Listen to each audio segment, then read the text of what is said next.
The sheriff's cruiser lights flashed against my barn as I stood there in disbelief, my hands still caked with mud from working the water valve. It had only been 3 days since I moved onto my new ranch, a place I dreamed would be my peaceful escape from the chaos of city life.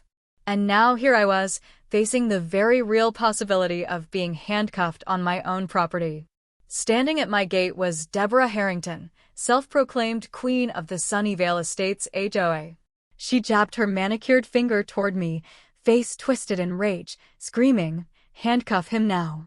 He's stealing our water." What she didn't know, or maybe just didn't care to understand, was that this wasn't about theft.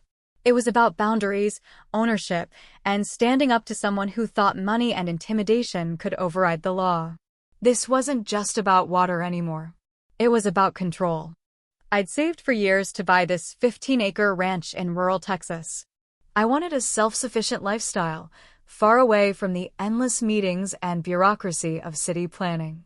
My name is Jason Cooper, and after 12 years as an urban planning engineer in Austin, I was ready for a change. The creek running through the property was one of its main selling points, perfect for irrigation and central to the sustainable system I had planned. The day I signed the papers was the happiest of my life. The previous owner had passed away months earlier, and his family just wanted a quick, hassle-free sale. When I arrived with my truck full of dreams and belongings, I never expected to get dragged into a water rights dispute with the upscale, Sunnyvale Estates community bordering my land. I discovered the issue on my second full day there. While walking the property lines, I noticed plastic piping running from my creek beyond the fence line.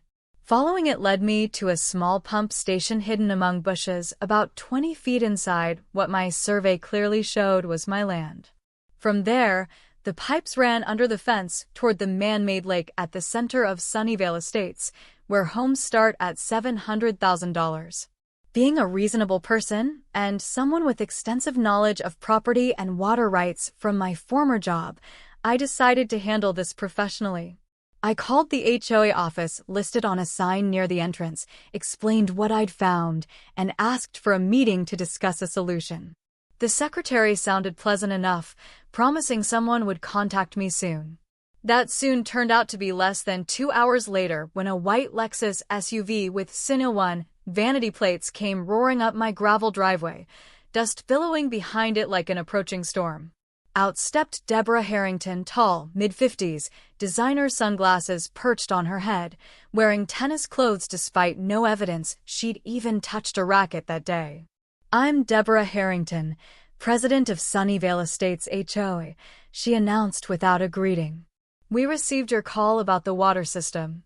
Her tone made it clear she was used to getting her way without question.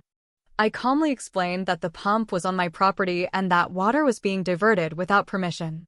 But instead of addressing the issue, she dismissed me outright. "That water system has been in place for years," she said, waving her hand like swatting away an insect. "The previous owner never had a problem with our arrangement. Besides, your little farmhouse isn't exactly an improvement to the area. If anything, we're the ones doing you a favor by keeping property values up." I stayed calm and reiterated that regardless of any informal past agreements, the creek and the pump station were legally on my land. I offered to discuss a formal agreement, but until then, I had every right to control the resources on my property. Deborah's eyes narrowed dangerously. She stepped closer, the scent of expensive perfume mixing with the earthy smell of the ranch. "Listen carefully," she hissed, all pretense of civility gone. "Sunnyvale residents have expectations about their community aesthetics and amenities. Our lake is central to our property values. Touch that water supply and you'll regret moving here." With that, she spun around, marched back to her Lexus, and sped off, leaving me standing in a cloud of dust and disbelief. That evening, I went over my property documents again, confirming what I already knew: the creek ran entirely through my land, with no recorded easements or water-sharing agreements. As I was researching local regulations, there was a knock at my door. It was Frank Parker, a weathered-looking man in his late 50s from the neighboring farm. He introduced himself and said he saw Deborah's car earlier and figured I might need a beer and some local insight. Over bottles of Shiner Bock on my porch, Frank filled me in on Deborah and the HOA. She's been running that place like her personal kingdom for 8 years, he told me. Used to be a mid-level exec at some big real estate firm. She's got connections with half the county officials and isn't shy about using them. He took another swig. My wife and I tangled with her when they tried expanding their boundaries a few years back.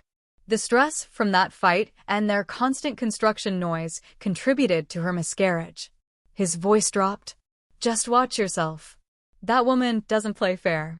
The next morning, armed with knowledge and resolve, I made my decision. If Sunnyvale wanted to use my water, they'd need a proper legal agreement and fair compensation. Until then, I had every right to control what happened on my own property. I found the main valve connecting their pipe to my creek and shut it off firmly, locking it with a heavy-duty padlock. As I finished securing it, my security camera caught Deborah pulling up to my gate again, screaming into the lens, "You have no idea who you're dealing with," before speeding off like she was auditioning for an action movie. I glanced at the live feed on my phone and couldn't help but smile.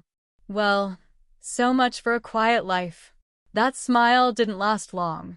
Minutes later, my phone rang, County Sheriff's Office. It was Sheriff Thompson. He informed me that a complaint had been filed regarding interference with the water supply and possible vandalism of community infrastructure. I explained my side calmly, emphasizing that I had discovered unauthorized equipment diverting water from my land.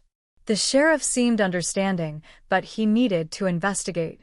I agreed and spent the next 20 minutes gathering my property surveys, deeds, and relevant water rights documentation, something that would prove invaluable sooner than I expected. Sheriff Thompson arrived, tall, salt and pepper hair, cautious demeanor. Before we could even properly greet each other, Deborah's white Lexus pulled up again, followed by 2 more Sunnyvale vehicles. She stepped out like a general leading troops into battle, flanked by 2 men in Sunnyvale-branded polo shirts. Without waiting for permission, they marched onto my property like they owned it. "Sheriff, I'm glad you're here to witness this," she announced loudly. "This man has deliberately sabotaged critical community infrastructure and caused ecological damage to our lake habitat." Then a 4th vehicle pulled up, a county-marked SUV. Out stepped Greg Sullivan, a balding man in his 60s with a clipboard and the look of someone used to being in charge.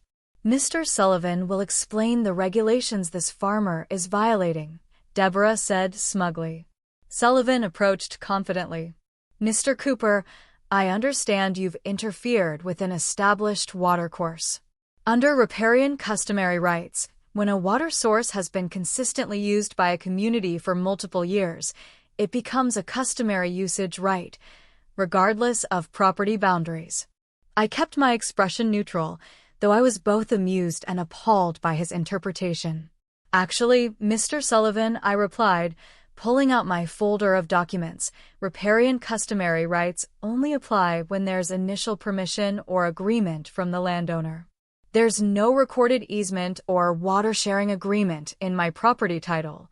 I presented the deed and survey showing the creek boundaries clearly within my property. I also cited Texas water law, which protects landowners' rights to water originating on or flowing through their land, especially in agricultural contexts. As I countered each of Sullivan's claims with legal citations, his confident expression faltered. Deborah, seeing her expert being outmatched, suddenly pushed past me toward the creek. "I'm going to open that valve myself. This is ridiculous." When I stepped in front of her to block access to my property, she recoiled dramatically. "He assaulted me," she shrieked, though I hadn't touched her. "Sheriff Williams, arrest this man immediately." Sheriff Thompson raised an eyebrow. "Ma'am, I'm Sheriff Thompson and I witnessed everything. Mr. Cooper did not touch you." But Deborah wasn't listening. To everyone's shock, she pulled out her phone and dialed 911, with the sheriff standing right there. "Need to report an assault at the old Anderson property," Send officers immediately to arrest Jason Cooper. Sheriff Thompson's face darkened. Ma'am, this is obstruction of law enforcement. You want to go there? He asked quietly, clearly losing patience. Deborah ignored him and continued her dramatic performance for the dispatcher. Meanwhile, Sullivan got a text message that seemed to shift his entire demeanor. He cleared his throat. Perhaps there's an administrative solution here, he suggested, suddenly sounding more conciliatory. Mr. Cooper, we could look into potential zoning violations regarding agricultural use requirements. That might give us time to resolve this water issue more cooperatively. The threat was thinly veiled: back down or face bureaucratic retaliation. Sheriff Thompson had had enough. This is clearly a civil dispute about property boundaries and water rights, he announced firmly. Miss Harrington, I'm asking you and your associates to leave Mr. Cooper's property immediately, or you will be trespassing. Deborah finally ended her 911 call and shot me a venomous glare. This isn't over, she hissed. The HOA bylaws protect our community assets, and we will take every legal action available. Sullivan added his own warning about sending inspectors to check compliance with agricultural land use requirements.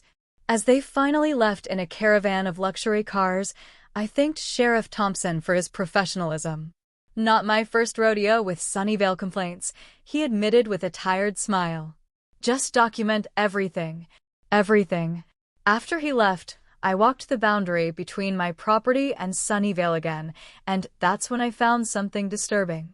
Someone had recently moved a boundary stake 15 feet into my land. The disturbed soil was still visible. This wasn't just about water anymore.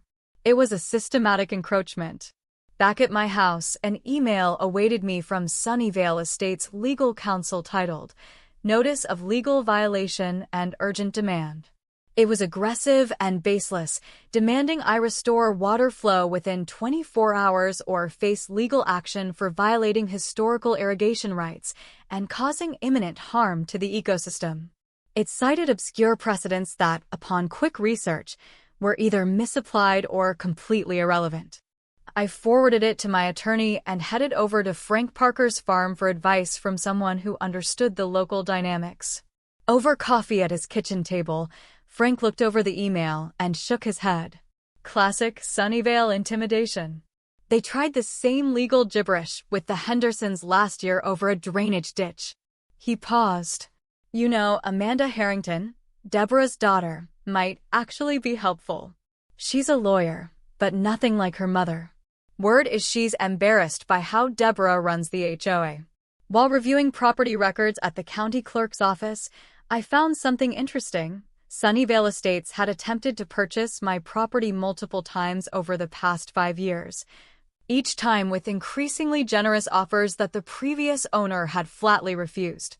The most recent attempt had been just 2 months before his death. This suggested a longer-term interest in my land beyond mere water access. I managed to connect with Amanda Harrington through a professional networking site, carefully explaining my situation without bad-mouthing her mother. To my surprise, she agreed to meet at a coffee shop halfway between Sunnyvale and my ranch. Amanda proved to be thoughtful and professional, nothing like Deborah's imperious manner. I've tried to get the board to approach these issues differently, she confided after hearing my side. There are legitimate ways to negotiate water sharing that benefit everyone, but Mom tends to bulldoze. She winced at her word choice. I can't officially help you against Sunnyvale, but I can tell you, they're on shaky legal ground, especially with that pump placement.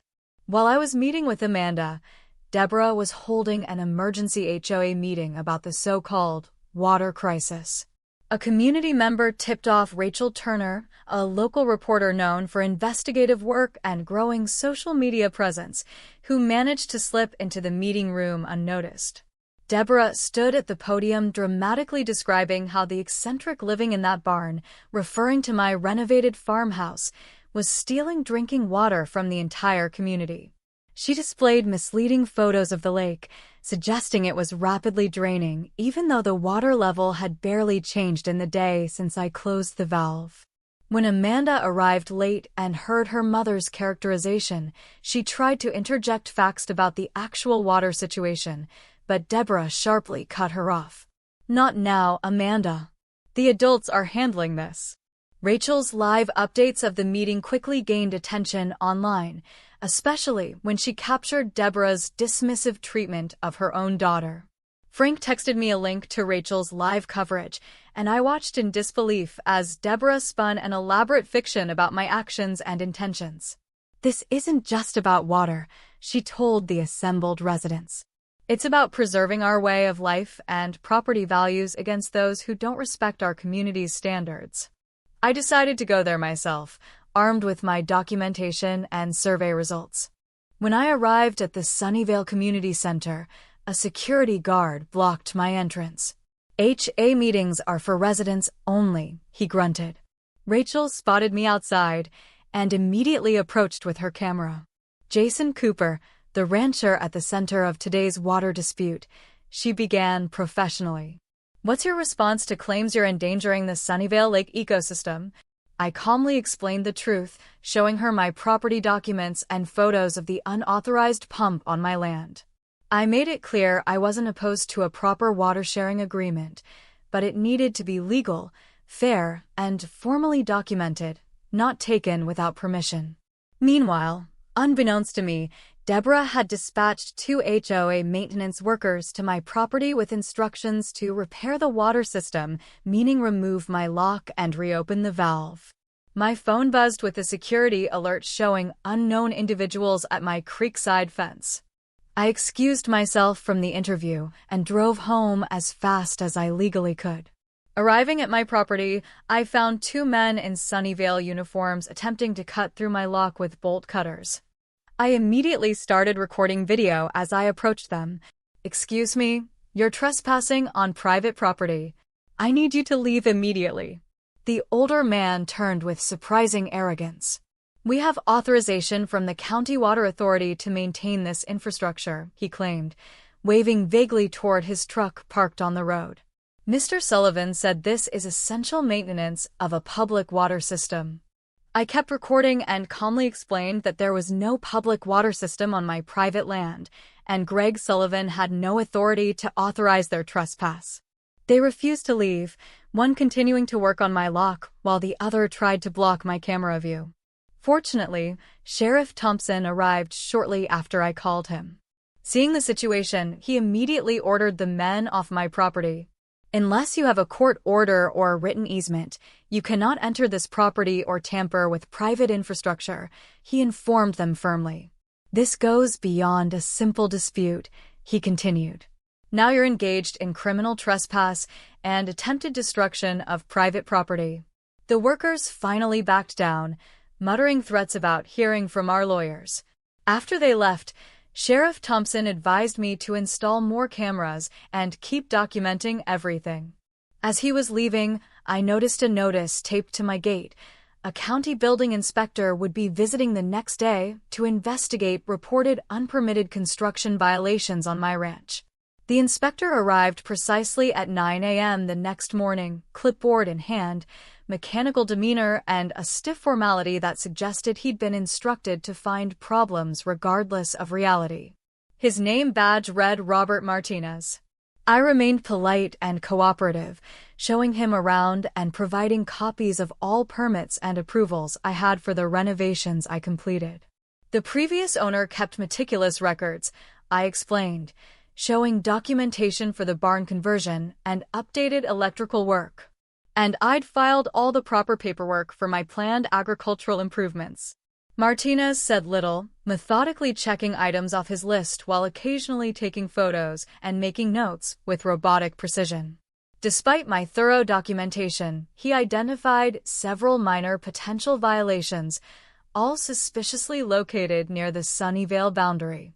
"Your chicken coop appears to be 8 inches too close to the property line," he stated flatly, measuring from the recently moved boundary stake I had discovered earlier. "And this storage shed exceeds the allowable height for structures within 50 feet of a residential zone." I pointed out that according to my official survey, Both structures were well within compliance if the original boundary markers were used. Martinez merely made another note without comment. I'll be filing my report with the county office. You'll receive official notification of any violations within 5 business days. As he drove off, I couldn't shake the feeling I was facing a coordinated campaign from multiple angles. That afternoon, I called a professional surveying company to formally document my property boundaries, paying extra for an expedited service that could begin the next day. While waiting, I installed additional security cameras focused on the boundary areas and creek, activating motion alerts on my phone. The next morning, a certified letter arrived from Sunnyvale Estates HOA listing fines for the alleged building code violations and threatening escalating penalties if I didn't cooperate regarding community water access. The letter also mentioned potential daily fines for aesthetic violations visible from community property, even though my ranch wasn't visible from most of Sunnyvale due to the natural tree line. The surveying team arrived shortly after, and I explained the situation, showing them both the original survey and the suspiciously relocated boundary stakes. Unfortunately, this happens more often than you'd think, the lead surveyor commented, especially when large developments border individual properties. Let's establish the correct boundaries once and for all. By afternoon, the results confirmed my suspicions. Sunnyvale Estates had systematically encroached approximately 20 feet into my property along most of the shared boundary, not just at the creek area. The encroachment had likely happened gradually over several years, moving markers bit by bit to avoid obvious detection. This wasn't opportunistic water theft. It was a calculated land grab. The surveying company provided official documentation, including GPS coordinates and comparisons with county records, proving the correct boundary lines. Armed with this evidence, I installed a series of cameras along the proper boundary line, especially focusing on the disputed creek area and the unauthorized pump. That evening, Deborah arrived with several HOA board members, demanding I remove the cameras immediately. Those surveillance devices are aimed at Sunnyvale residents, she declared. They're invasive and illegal. I politely disagreed. They're aimed at unauthorized trespassers entering my property, and they're fully legal. As tensions escalated, I realized this was no longer just a local dispute. It was turning into a full-blown legal and political showdown. Deborah Harrington showed up again that evening, this time with several HOA board members in tow. She demanded I remove the cameras I'd installed along the boundary line immediately. Those surveillance devices are aimed at our community property, she insisted. They're invading our residents' privacy. I stayed calm and responded, actually, Miss Harrington, these cameras are aimed exclusively at my own land, the land your association has been gradually encroaching on. If your residents happen to be trespassing, that's not a privacy issue. That's a trespassing issue. One of the board members, an older gentleman who looked visibly uncomfortable with the confrontation, suggested we talk about a formal easement for water access, with proper compensation, of course. But before he could finish, Deborah cut him off sharply. We don't need easements for historical usage rights, she snapped. Edward, don't undermine our position.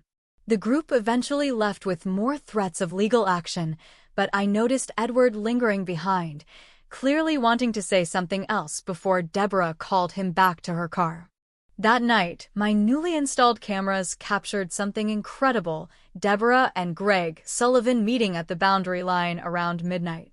The rain was falling lightly, and their car headlights cast eerie shadows across the wet grass as they deliberately moved another boundary stake deeper into my property. The next morning, I discovered they had also placed water monitoring devices on my side of the creek, a clear escalation of their invasive tactics. I documented everything carefully without disturbing the illegal placements, building my case methodically. Rachel Turner reached out that afternoon. She wanted to do an in-depth story on the dispute. There's something off about this whole situation, she explained during our phone call. HOAs can be aggressive with rule enforcement, But this level of boundary manipulation and resource appropriation goes way beyond typical community disputes. I agreed to the interview and shared select pieces of evidence, including the unauthorized pump installation and the survey results showing the boundary encroachment. Rachel also collected water samples from both upstream and downstream of the diversion point. "I'm having these analyzed by an independent lab," she said, "just in case the HOA tries something else." With disputes like this, it's good to have baseline water quality documentation. Meanwhile, Sunnyvale Estates organized a counteroffensive press conference where Deborah portrayed herself as an environmental champion. The selfish actions of one individual should not be allowed to destroy a delicate ecosystem that hundreds of families enjoy, she told the assembled local media. "Our lake supports various wildlife and is central to our community's environmental commitments." She made sure there were children playing near the lake in the background, creating a visual narrative of innocent families versus a single troublemaker. As I watched the coverage online, a legal notice arrived in my email. Sunnyvale Estates had filed a lawsuit against me for willful damage to community property, claiming $500,000 in damages for the cost of replacing the lake ecosystem if it dried up. The legal papers demanded an emergency injunction, forcing me to reopen the water valve immediately, with a hearing scheduled for the following week. I contacted my attorney right away, forwarding all documentation of the boundary encroachment and unauthorized water diversion. "They're overreaching significantly," she assured me after reviewing the materials. "In fact, you have solid grounds for a countersuit for trespassing, unauthorized use of resources, and possibly even fraudulent boundary manipulation." She recommended filing a countersuit immediately while preparing for the injunction hearing. The legal costs were daunting. Sunnyvale clearly had deeper pockets than I did as a single ranch owner, but I couldn't back down now. This wasn't just about water anymore, it was about standing up to systematic bullying and land theft. That evening, I received a surprising text from Amanda Harrington asking to meet again. "I found some information you should know," her message read. "This situation is worse than I realized." We met at the same coffee shop as before. Amanda looked noticeably stressed. "I can't be directly involved in your case against the HOA," she began quietly, despite the relatively empty cafe. "But I've discovered something troubling while reviewing old HOA documents." She explained that she'd found preliminary contracts between Sunnyvale Estates and a golf resort development company dating back 3 years. The plans included expanding the community amenities to feature an upscale golf course directly on the land where my ranch now stood. "Mom promised the developers she could acquire that land," Amanda continued. "They've already invested in preliminary designs and environmental studies based on her assurances. When the previous owner refused to sell, they started the boundary encroachment as a pressure tactic, hoping the heirs would be more willing to sell after his death. Then I bought the property before they could approach the family." Rachel Turner's story about our dispute went live the next morning under the title "Water Wars in Rural Texas," when HOAs overstepped their boundaries. The article presented both sides, but included the damning survey evidence and photos of the unauthorized pump on my property. Her social media posts gained significant traction, especially a short video clip where I stood at the incorrectly placed boundary stake, explaining, "They think country folks don't know the law, but I used to write planning policies for these developments."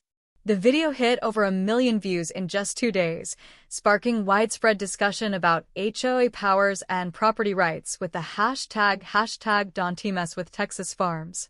Greg Sullivan attempted an official water resource inspection at my ranch that afternoon, clearly hoping to find violations. But he was forced to acknowledge that my creek was a natural water source that didn't require extraction permits for agricultural use on my own property. Sunnyvale Estates organized a protest at my gate the next day, about 24 residents holding signs reading "Save Our Lake" and "Water is Life." Local news crews covered the demonstration, but the narrative was shifting. Several comments on Rachel's online story questioned the HOA's claims, with some local residents sharing their own negative experiences with Sunnyvale's aggressive tactics. That night, I got another security alert.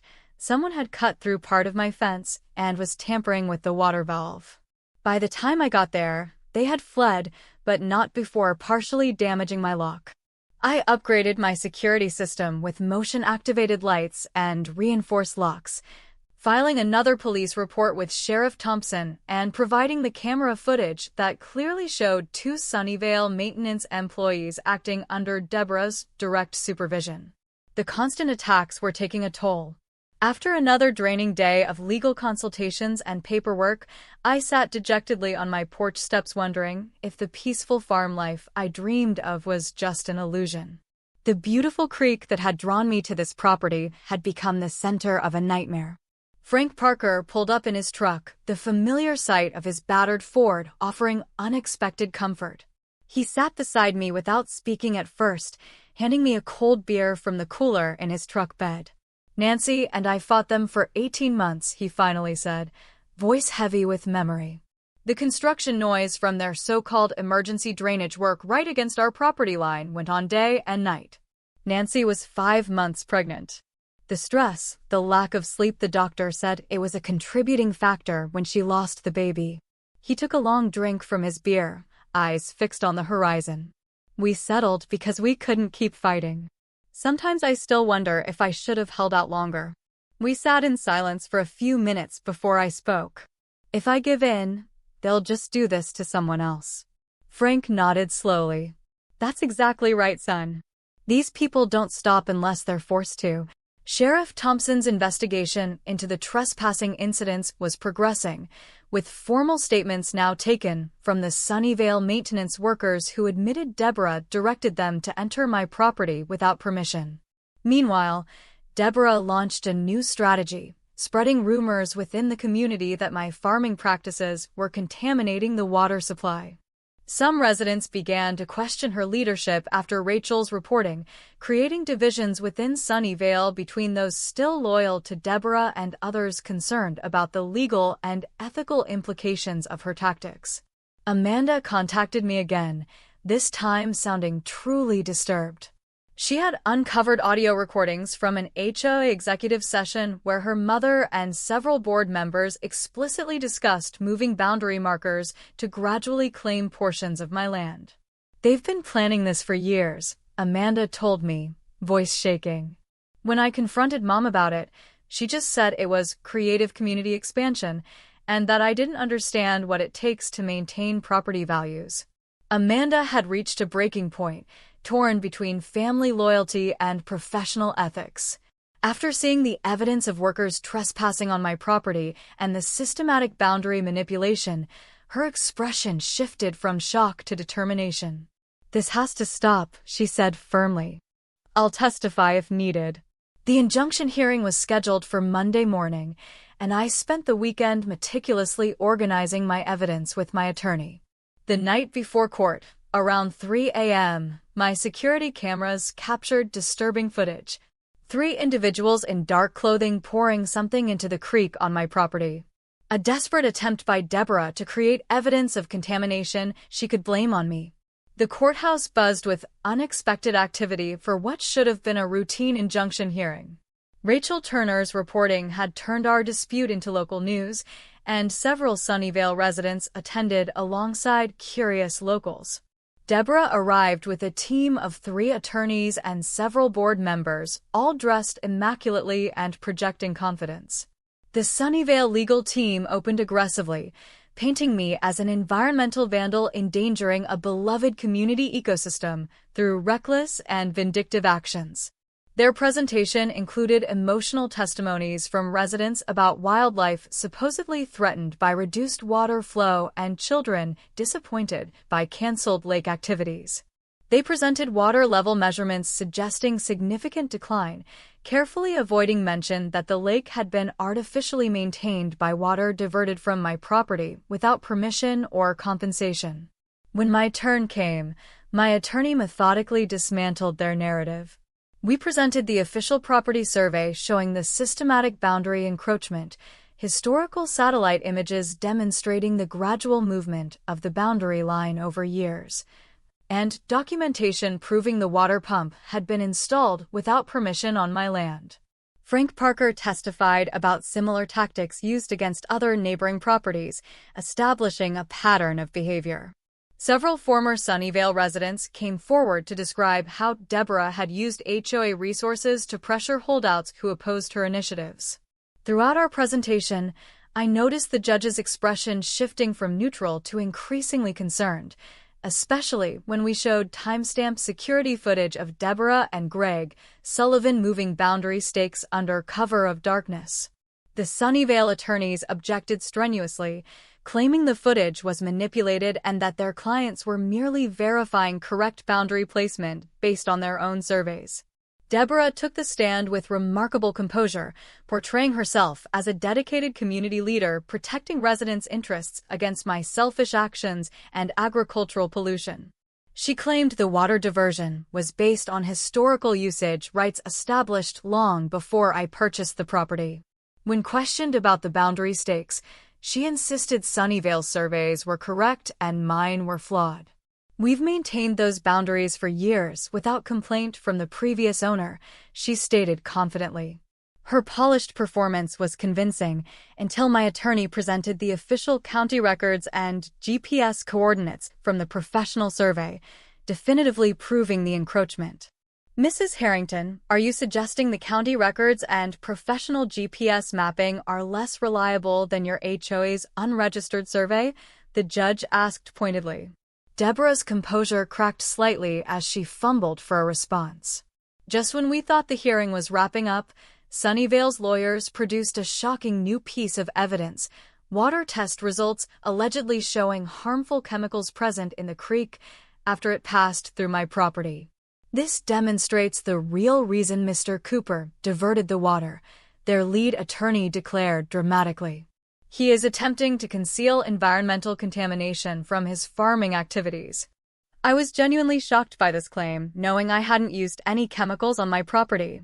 The judge, seeing my reaction, agreed to a brief recess to allow my team to review this surprise evidence. During the break, Rachel Turner approached my attorney, offering the results from her own independent water testing conducted days earlier, which showed no contamination. "Something's not adding up," she whispered. "Their test results don't match anything I found." The judge agreed to admit Rachel's contradictory test results, ordering further investigation before making a ruling on the injunction. As we prepared to reconvene, an unexpected commotion erupted at the back of the courtroom. Amanda Harrington entered, clutching a tablet and several documents. "Your Honor, I have relevant evidence that needs to be presented," she announced, her voice trembling but determined. Deborah's face drained of color as her daughter approached the bench. After a brief sidebar conversation, the judge allowed Amanda to testify. She presented a comprehensive set of documents revealing the golf resort development plan that depended on acquiring my land. More damning was an audio recording from her phone, Deborah's voice clearly instructing someone to make sure those water samples showed problematic levels after the lawsuit was filed. "They deliberately contaminated the water last night," Amanda testified, unable to look at her mother. "I have the recording of the planning call where she directed maintenance staff to pour chemicals into the creek on Mr. Cooper's property specifically to falsify evidence for today's hearing." The courtroom erupted in murmurs as Deborah leapt to her feet. "You're betraying your own family," she shouted at Amanda before turning her rage toward me. "This is all because of you. The golf resort would have brought millions of dollars in revenue if you hadn't interfered." Her attorneys tried desperately to regain control, but Deborah continued her meltdown. "You have no idea how hard I've worked to build this community. Do you think property values maintain themselves?" The judge banged his gavel repeatedly, finally restoring order. "Mr. Harrington, control yourself or I'll have you removed," he warned sternly. Deborah sank back into her chair, visibly shaking with rage. Rachel Turner, who was live tweeting the proceedings, could be heard quietly commenting to another reporter. "And this, folks, is how not to run a homeowners association."